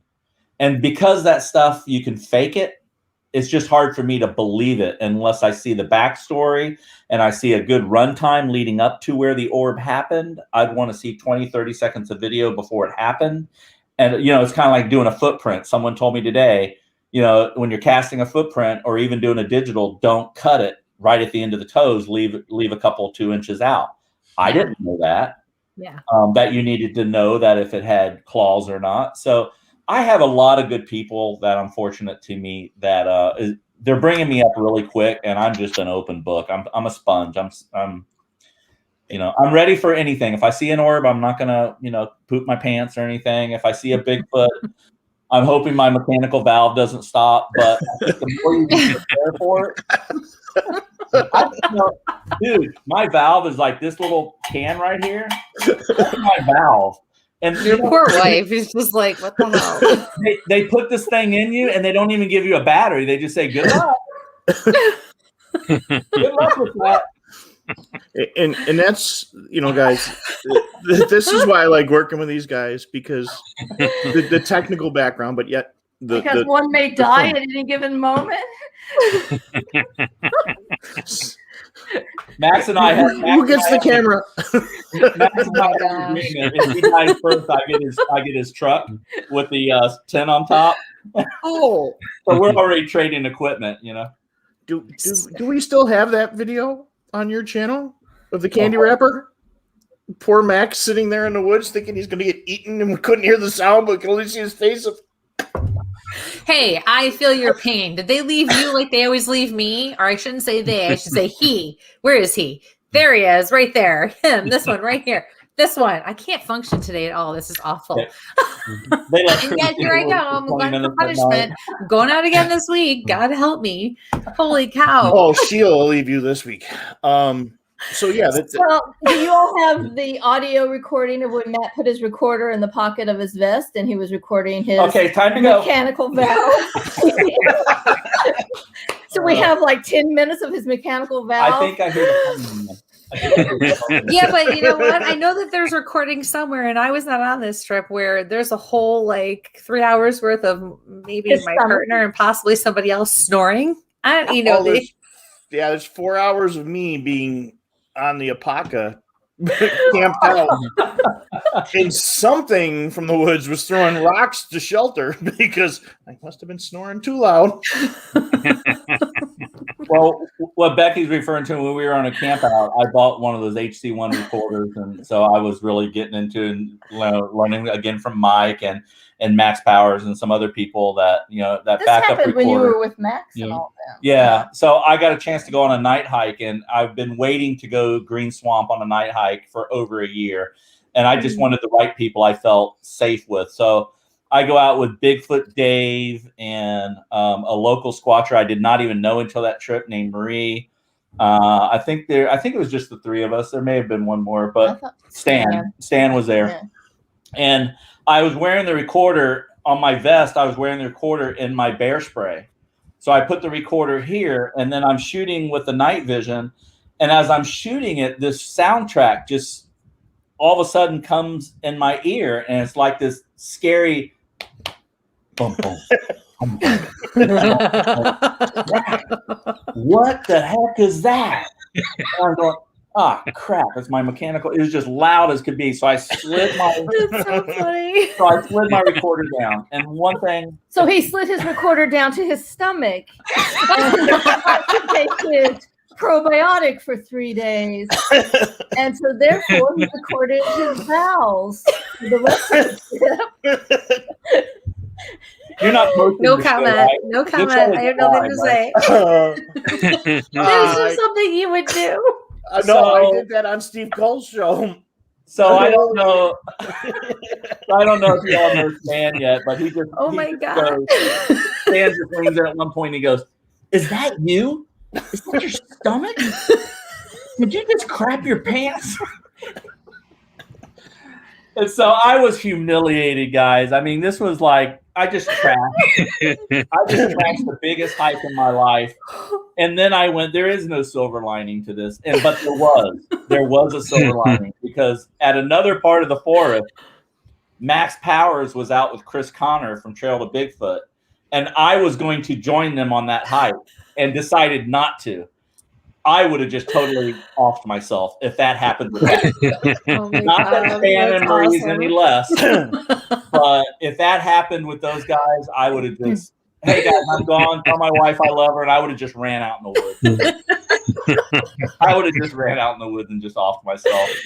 Oh my God. And don't take Tim Shaw's in the house, everybody. Yep. Don't send anyone to our house to check on us. We're okay. Oh my Yes. God. So I want to know, because we're running out of time. Like, this is flying by. And my big question is, how in the world did you guys get mixed up with my partner over here? How in the world did you guys get out with him? Well, through the chats. I mean, you see a lot of people here I haven't met, but I feel I know them. Same with Max Powers. I mean, Lockbeard. I know well enough, and Brandy, and there's a bunch of people in here earlier. I wrote down. I was actually writing down their names when we were here. But anyway, you start to learn people through the chats, and you realize from the comments they make if they're, on the up and up, right, and into the subject the same way you are, and take it seriously. I mean, we have a lot of fun when we go out, but you learn that and you feel safe. And a couple times I was asked to go out with someone, and then someone doesn't show, and then all of a sudden you're out with, and that's the person you knew who was bringing you together with the common denominator. Yep. Right. And the common denominator decides not to show up when you're 3/4 of the way there, and then all of a sudden you're meeting a guy in a pickup truck in Green Swamp, and he's taking you 3 miles deep, and he says he's camping, and you get there and there's no tent. And then you look and you notice he has a 12-inch knife on him, and then you go, okay. So until you get to know people, that was not the best or the smartest thing I've ever done, but he's a great guy. I mean, I turned out I'm alive, but again, 4 hours in the green, 5.5 hours in the Green Swamp, and nothing happened. And this is at a place where they said there's always something happening. Mm-hmm. So I think it's me. I don't know if this thing knows, hey, Matt's here. He's got a mechanical valve. Let's not scare the crap out of him. Aww. I don't know what it is, but I would love to have something thrown at me, or not from you guys in chat, but I meant from an experience where I could say, okay, that was a little different than a pine cone falling. Right. And I've had a pine cone fall. I've had a palm shake right by me where the guy's, it's just a squirrel. I went, how do you know that? Did they see the squirrel? No. But, that's the kind of guys we have, that are very skeptical, and nobody's jumped to the conclusion that everything's a Bigfoot. Right. But so I think the group here is kind of keeping it real. Right. And they self-review, or they help each other. I mean, that's the big thing. We had that conversation the other day on Clubhouse. Yeah. I know we were there for that, and it's and Mr. Shaw being in here, the good Reverend Tim there. Yeah. It's that paranormal community and supporting each other. And I mean, you guys have got some video of some stuff that you can definitely tell there's some sort of animal of some sort moving through, and who can figure that video out or has the right software. I mean, that little whatever it is. I mean, you got definitely got an animal face of some sort, and you got something moving, tracked on both your channels. And guys, I'm going to suggest, there's so much stuff that the four of us could go over. That's why I'm saying go over their channels. I'm going to have you guys kind of share some of the stuff. But it's that data of helping, and the do's and don'ts, because we've spent the money on the equipment to do things. I know that you should make sure you turn the recorder off before you walk over to a tree, because that'll ruin a few minutes of audio. Or make sure the GoPro's off before you do that. Because it stinks when that's in the middle of an investigation, and your GoPro turns on, unless it is the haunted Hinsdale house, and it's a whole nother world. Something might attack you while you're in the bathroom. The only way to get to the basement. Especially if you give your disc to an editor. Yes. And always delete your audio before you send video to somebody, because God knows what you might say. Especially if you walk through a litter box. And there'll be some litter box, won't they, in the new upcoming film? Oh boy! Oh, there you go. Right. And again, learning scat, guys. That's another whole day. Yeah. That's fun. And Tim, have you taught yourself a lot about scat there in Florida and what to look for? I have. I've been doing that too. Yeah, and I'm still learning, because I'm still finding some that I don't know what it is. So yeah, I'm still learning that too myself. And how do you analyze that? Very carefully. Well, well, actually, I always ask them what it tastes like. When I get home, I'm actually like Googling it. Oh, I don't know that my parental instincts would be kicking in, because when it's your kid and you're handling it, you're just like, you do what you got to do. Anything else, I'm not real sure, because that's even pushing it. No, thank you. You guys gonna have it? I've seen other channels where they're taking their finger and they're poking it. And, yeah. I just try not to step in it. That's my philosophy of stat. So. I'm with you. You Although can I do seem to find all the bathrooms for all the animals of the forest. I have a knack for that. Oh, Yeah. all right. Yeah, we have one area that we named the toilet. Matt found it.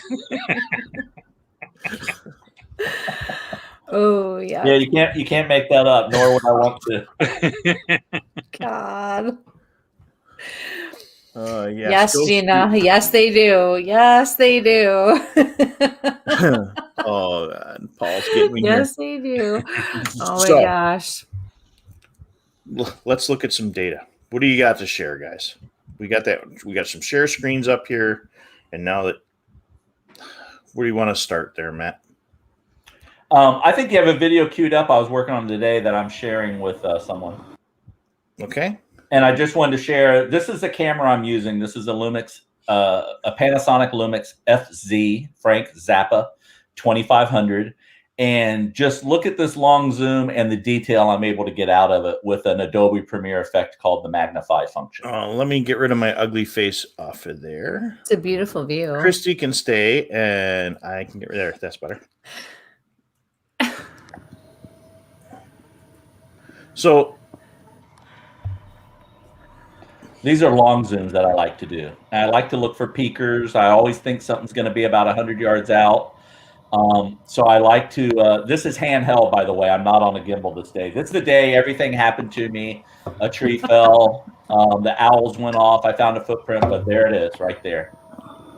I don't know what that was. A viewer saw it. I did not see it when I was there. I did not post it on my channel with that bubble over it because I did not see it. But I was talking to someone today, very knowledgeable, that I trust, to look at video and break it down and tell me, if I'm on the mark or not.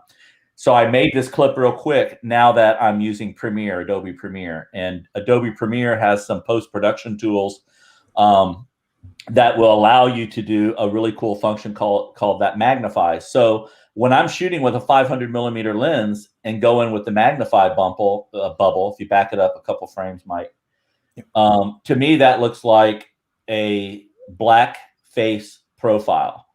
Now, the context all around this is I just 30 seconds before this walked over a wet footprint that's on my channel that I show. There were tree knockings going on within the last 30 minutes. There's a tree. Some fingers right there, man. I see fingers right there too. There's a tree that fell over about 10 minutes before this at 0 degrees compass heading when I did I do bluff charges. You know how Bigfooters are always talking about there being bluff charge.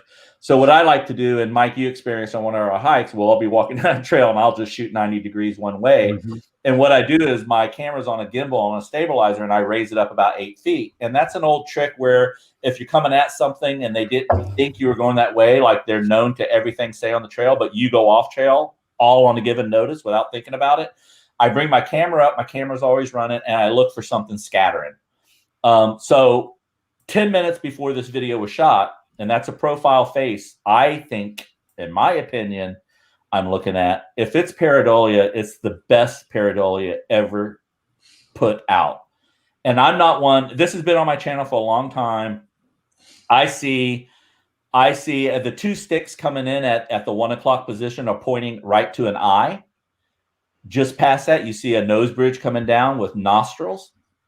The longer stick coming in from the 1 o'clock position, just below it is a cheek. It's highlighting a cheek, the fattiness of the cheek.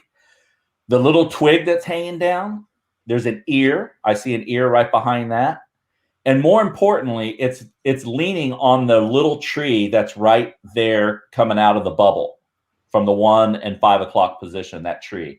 It's sitting back, looking right to left with its head on there in a nest. And where it's sitting, we went back and did an investigation video. It's called The Nest, Part 3.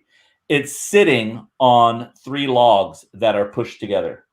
So there's literally 3 logs pushed together like that. And that's where the butt was. There's a tree right behind it. And in front of it is the bigger tree fall that fell. So on the video I posted Sunday, Tim and 5 other people went out there. We spread out on the trail. It's about 60 yards off trail. I said break. And as we're just talking and milling and nothing going on and there's no movement. Yes, we were talking. We were being loud. I was using that as to, yeah, we're here. Come and look at us. And all of a sudden we broke toward them. It was kind of like a bum rush, but much slower, methodically, eyes open at 50 to 100 yards. And that's how we did it. And then I did this video today with the new skills I've learned in the last 6 months. And I went back to it and got a better look. And I'm even more convinced I see something there, but I don't know. It's enough to kind of make me wonder, maybe we're getting closer, but that's a 500 millimeter with a 200% magnification on it. And again, and this is a point I always make, without a stabilizer, or if you're shooting with a GoPro, an iPhone, one of those 360 cameras, you would have never seen this. You probably wouldn't even notice the nest. And if you did notice the nest and shot that with a GoPro 16, 18 millimeter, you would have never been able to get what I'm getting. And so that's just how I'm trying to I'm trying to up the game and just let everybody know, just, if you don't have the camera skills and you don't have the camera, go to a newspaper or TV station and meet one of the guys and say, hey, I'm going out this weekend. We're 3 guys looking for Bigfoot. You want to go? Trust me, they're going to go, wow, this is good stuff. I get to go out with crazy people looking for Bigfoot. Month later, they'll be one of the crazies. They'll join your team, and then all of a sudden you got a nice camera guy. So what does your wife think about the new video? I don't know if she saw it. She hasn't seen that yet. I just did that at 5 o'clock, and I sent it to somebody who wanted to analyze it, and they asked, rightly so, asked for the camera footage out of my camera, and they wanted to verify it. And I said, I don't need it verified because it's a raw clip out of my Lumix. And they go, well, you'll need it verified, and I'd be willing to vouch that. And I said, oh, 100%. Yeah, no problem. Here's the file, and here's an edited version of 30 seconds. And, they didn't debunk it yet. I'm sure they will. That's what they do. But it gives me hope. It makes me think I'm getting close, and it makes me think I'm using the right tools. And at least I know that I'm getting stuff. Put it this way. That's not the traditional standard pareidolia that you're seeing out there. That's not a blob squatch. That's just an unidentified, I don't know what it is, but it's not a blob squatch, in my opinion. Well, you're not putting a red circle and saying this is what it is. You're saying, hey, I could do it if you want. Feedback. Well, no, that's the nice thing about Premiere. At least it zooms in there where you don't. And to go into that zoom thing, folks, it's something I saw Tim use that a lot of other people don't use, is that magnifying glass. Getting there and using the magnifying glass, an actual magnifying glass on a camera, and taking a look, because now you're not pixelating everything, trying to blow it up so much. There she is. We got commentary. He asked if you saw the video I posted today. I can't hear anything. Oh, you can't. She can't hear anything. God, you're annoying. What asking me questions? Slap him in the back of the head, put a padlock on the door on the outside. What he said. Why are you on a Bigfoot show anyway? You don't even believe in Bigfoot. Because people keep asking me questions. Oh, I'm the devil's advocate here. Oh, okay. Right. There you go. I saw it, but I remember the day he came back when it all happened, and he was like white as a sheet and all, like really flustered and really upset by the whole thing. but he does get scared easily, so I didn't really think that much of it. Anyway, the footage has been sent. I have friends that are looking at it. We'll see. But right now, it's I think it's I think it's pretty good stuff. I haven't seen anything better, put it that way. So Tim, then what is your wife's take on all of this? I find it very interesting that she goes out with you. So I think that's really great, actually. So what's her take on all of this? Do you share some opinions, Yeah, she shares a lot of the same thing I do, and she has some experience when she was younger, back in the 70s. Her and her mom and her sister were at home, and as they were walking down the hallway, they had one actually walking outside, following them, and she said it wasn't just hearing the footsteps, it was feeling the footsteps. Every time it stepped, following them, it was vibrating, and it was shaking where they could actually feel it walking. Wow. And her one of her brothers and another friend were driving a car around in the orange grove, because where they lived at, there's orange groves all around, and one actually attacked the back of the car and was bouncing the back of the car up and down. Yeah, wow. And one of the brothers saw it. One of the other brothers actually seen it doing it. And that's in Polk County? Polk County, yeah. Yes. And there's been a sighting here. It's a few miles away from that spot where they used to live, but it's still all connected. It's in the same woods area. It's all connected. So we're a sighting where 3 people seen one in 2017. Yeah. So she goes out with me sometimes. Yeah. So. Well, I know if you go to the BFR website, I know there's a lot of stuff in Barstow. There's over 320. There's over 320 in Florida. Yeah, and a lot of them are in Polk County. I don't know how I feel about that. I don't even know if I would make a Class A report or B if I'm learning what they are, but there's not. I don't know. I don't know if I would report it. Because I wouldn't want it on a map. I wouldn't want to, have these things bothered. I'm out to get the footage 150 yards away, 15 seconds, safely. But I'm all about getting the footage and proof for myself. But I would never tell anybody where I photographed it or videoed it. And because as far as we know, as far as I know, it's not like they're out there popping people's heads off. Where we go, and Tim can verify it, where we go, there's tons of cattle. It's not like we're hearing reports of cattle being mutilated or anything. I mean, these things, in my opinion, seem to want to stay back. They've somehow made a way to live and eat and grow and populate, but they're not out hurting anybody. So I'm not going to let it ruin my day when I see one. Well, what about when you went out with Mike? You all found the animal laying there. Oh, that was a dead deer. Yeah, the dead deer. That's coming out in the video. You just blew the whole thing. I'm just kidding. There's a teaser out there. Padlock. Padlock. That's the one where Tim's holding the. That's the one where Mike picks up the jawbone and he goes. And we're all saying and I use the wrong term. I say it looks like it's scraped clean, but the point was there was no markings, no teeth marks, no scrapes or anything. So the proper way to say that would probably be was was picked clean or something. Another way to say it. But Mike goes. Yeah. And so Mike goes, or I don't see any sign of beetles. And I found this one there a couple weeks before that. So I say, rightfully so, what makes you think Paul McCartney's involved with this at all? Was that not the right question? I don't know. That is the right question and answer. But what was better is Mike in the field. Mike is serious Mike. I call Mike serious Mike. And he just one track mind Mike. Boom. I got like Mike's like this when I said that. What makes you think Paul McCartney's involved? And he goes, I don't know if it went over his head or he goes, "You're a total dummy." I don't know what he was thinking, but it wasn't a reaction like he's doing now. It was just like, because I felt, I should just shut up. I'm just ruining this whole. Yeah, I have a tendency of ruining research.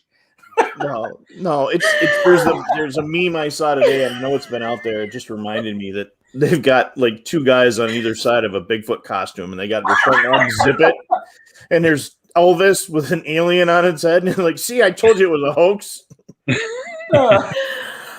Oh my gosh. So Tim and you're not alone. Trust me, because going out there, one of us has to, break him out of whatever the hell spell he goes into, because otherwise I'd probably kill him. So Tim's out there at this kill site, and he's looking at the deer skull. You mean Mike? It was Tim actually was looking at the deer skull. Mike was standing around, and I'm doing what I do. I whenever I'm in that situation, I do what I was trained to do. I stand back, I stay out, and I document. I'm a documentarian is what I do. And I'm not used to talking on camera, and I usually don't. But then I was sitting there, and then all of a sudden Mike whips out this fiber optic ultraviolet light, and I went, "Oh my gosh, this guy's like really serious." Because I had never seen anyone pull out that. So I'm just going ultraviolet light. That was the first time you've been out with Mike. Does not know who the Beatles are. Oh yeah, it's a whole different experience. Not like I have like a whole live experience with people, but just talking to different people now. Mike is one of a kind, which makes him great and awesome at what he does. But Yeah, we had a good time. It's interesting, I'll tell you that. we have a really good bunch. I mean, between the Bigfoot Mafia guys on Facebook, if you haven't met them, and having Mike come down, Tactical Bigfoot Research, and Max Powers, and then Tim's right here, and then we got ISRT. I mean, and then Marie. I just met Marie Dumont. I think her name is pronounced on the end. I have like 8 people I can call on any given day and go out.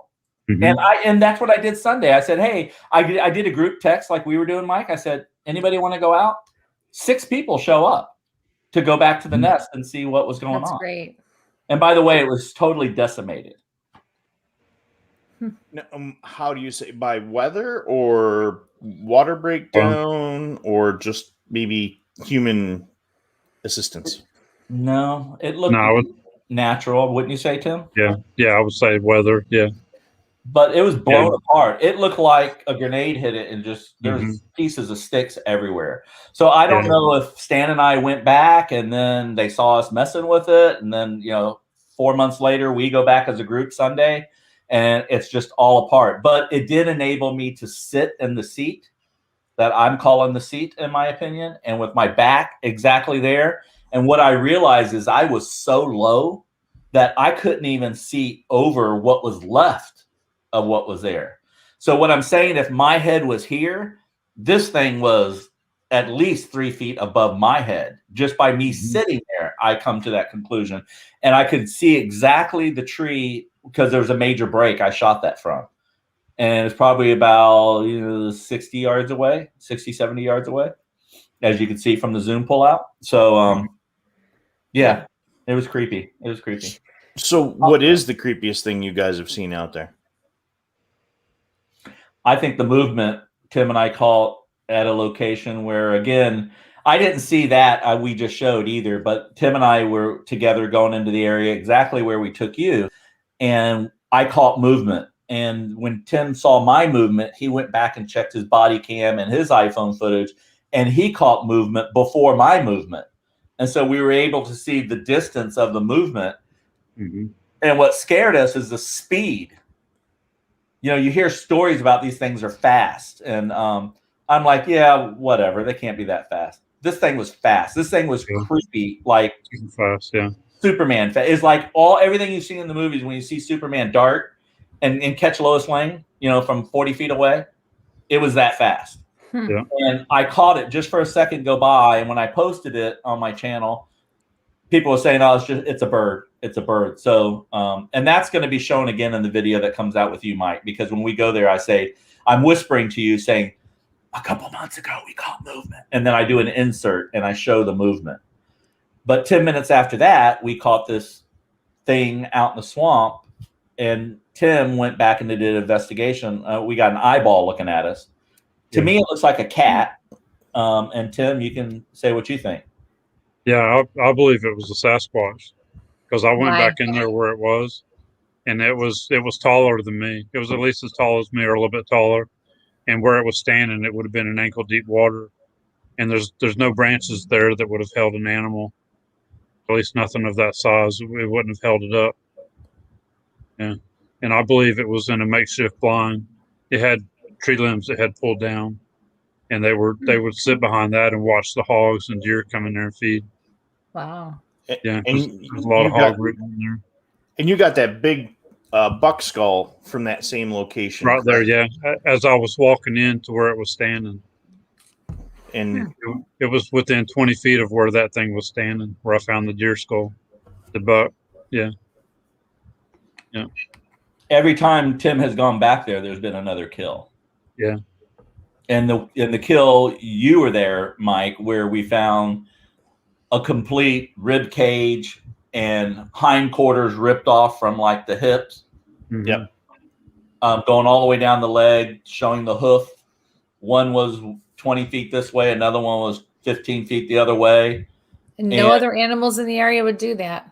No tools marking, no teeth markings. It's a big hog area. There's a lot of hog sign. And you'll see that in the video. There's a lot of hog sign.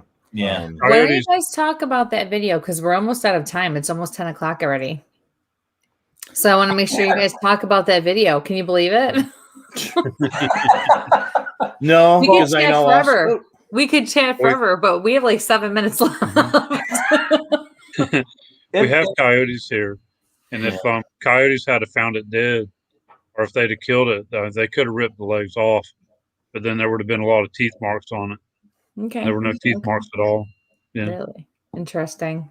See, and I'm not a hunter, so I don't know that. I just know I found a leg over there, a leg over there, and a whole pile of hair that didn't make sense. And the thing is, a couple of weeks later, I find one, or a couple of months later, I find one in New York, similar setup.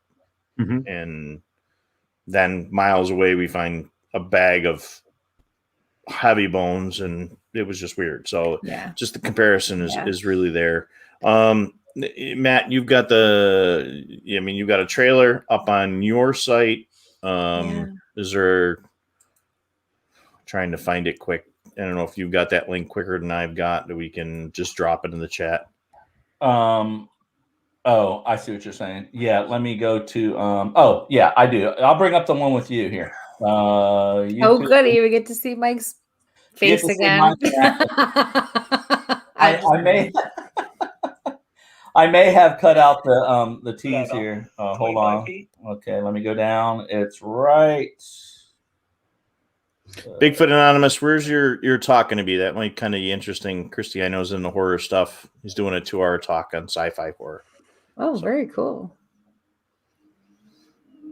And I appreciate you guys talking back and forth in the chat, helping each other out. Mm-hmm. I mean, that's, like I said, that's how we met, is talking in other chats. So, this was a good one. Yeah, it really was. Okay, now I got to change share URL, share screen. Okay, so now I got a Chrome tab. Here it is.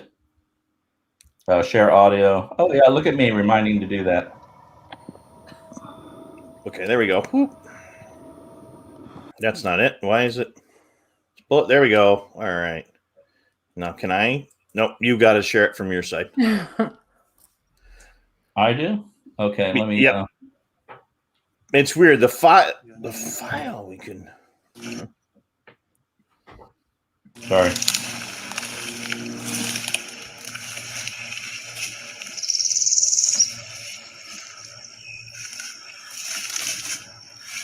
What's it taste like when you scrape your teeth on it? So unprofessional.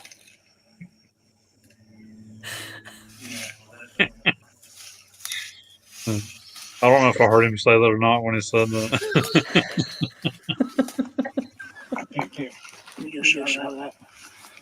Hold that. Stay there. No, keep it there. I want to do the best shot ever right here. Wait, watch this.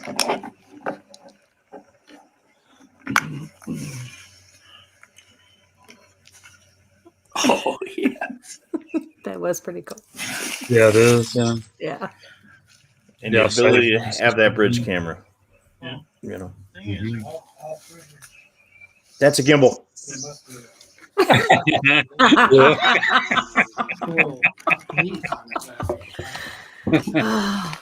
Okay, so here's the pieces of the carcass all. I mean, it's literally thrown over a 30-yard area. Now, here's what I always talk about, guys. My camera's always up and away.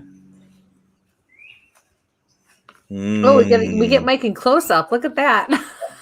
That's me using the magnify function again in post production. Pretty cool. That is a pretty cool function. The thing is, in my opinion, rodents haven't or the you guys porcupine still, right? I'm not sure if we have and I'm thinking, wow, this guy's real serious. We have rats and stuff like that to lead them out. Possums. Yeah, but there's no cut marks.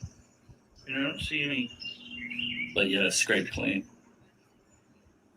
Yeah, he's scraped right down. I mean, the beetles are get down there and do them in. I cut it. I cut out my water. It's got to go back in. Over there. Well, I just made the "what does it taste like" joke, and I thought I was being. Oh, you have to leave that in. That's hysterical. Yeah, that would be good. I noticed a bend right behind Mike. There's just a big bend. Grab it, tear it. I did that for you, Mike. See the bend to the bottom right? Mike's famous. So this is a major kill zone. Hog signs everywhere. We saw movement here. Yeah. We got bends. We have at least 6 breaks. Everybody's talking, and this is my standard operating procedure. My camera's always out. And then I start doing the bubble magnifications. Very cool. We're having a whole conversation. We're looking at, the prints. We're looking at the animal.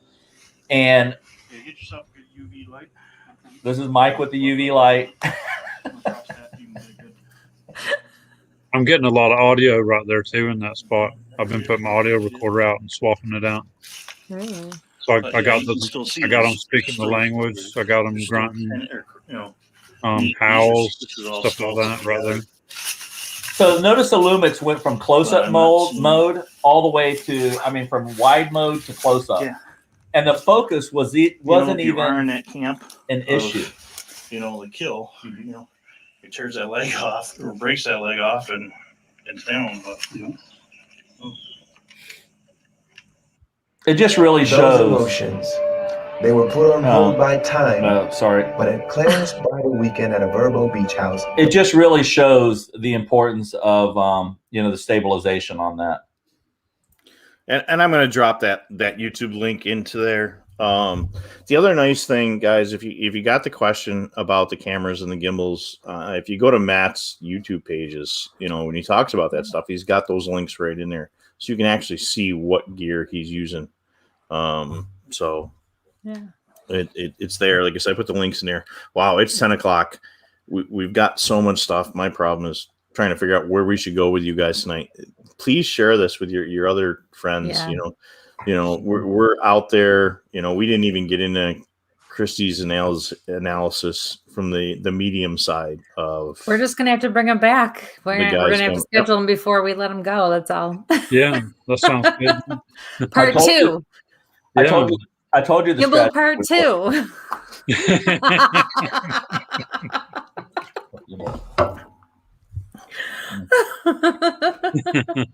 Well, we really appreciate you guys chatting with us, especially 2 guys that I didn't realize, Tim, you had only been in it 2 years yourself. So yeah, it's just really nice to be asked to come out and talk about it. And if I can share the gear side of it, that's what I bring to the table, and that's what I'm trying to do, is just wondering why nobody's taking the time to get a photo guy on their team. So it's easy to do. We're a bunch of guys eager to see something new. So, and then grab a tracker too. Tim's great. Yeah. And the thing is, you guys are honoring nature, putting that energy back into the universe. Yeah. You know, that's an amazing thing. And, you know, like I always say, is that the whole point, you know, we find something, we don't find something. You got together, you met some great friends, you got some great time in the woods. And, you know, as long as the northern boy don't go running off trying to get bit by rattlesnakes or something like that, it'll make a good day, you know. Always look where your foot falls. Yeah, you did pull that comment out, right? Oh boy. No. Killing me. You can't stop now. Matt still has 6 pads of Post-it notes left. And you're coming on for a third screen. And yeah, I know, right? And if your wife wants to come on, Tim, Mrs. Tim T is welcome to come on as well. We'd love to hear from her. Yeah. All different points of view. Okay, she says she'll join me next time. Oh, good. Excellent. Yeah. Okay. All right. Yeah, she's the smart one in the family, so. Wow. Wow.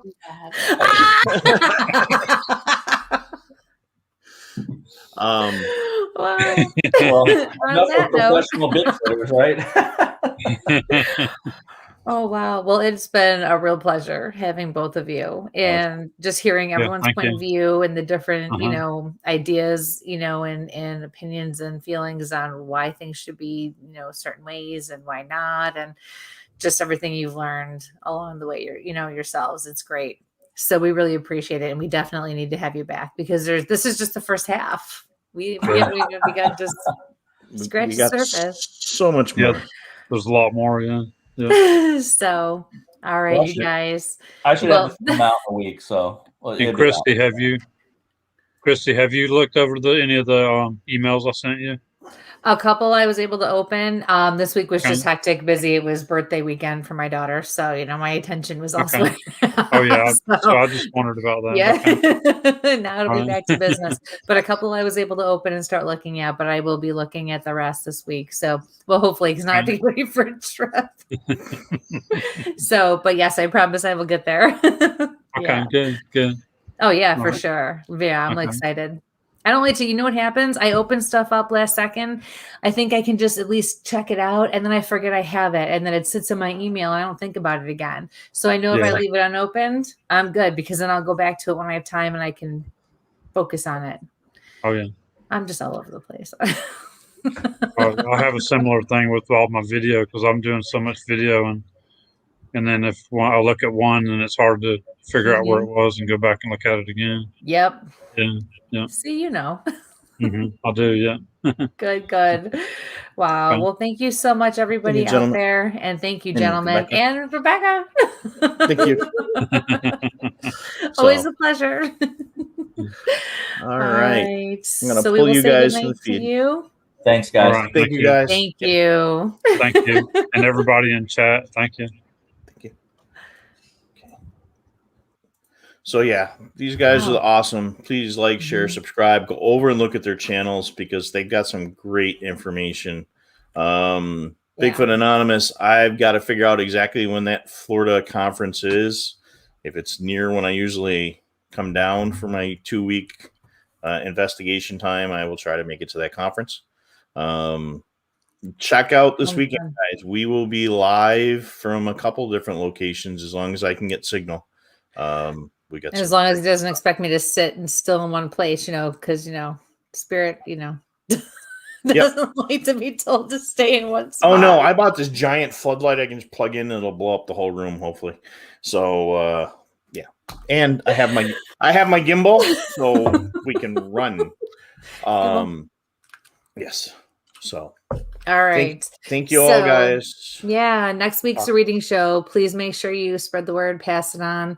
And yeah, it's been interesting. Be careful, be safe. We love you all. For now, stay safe. And sample on. Good night.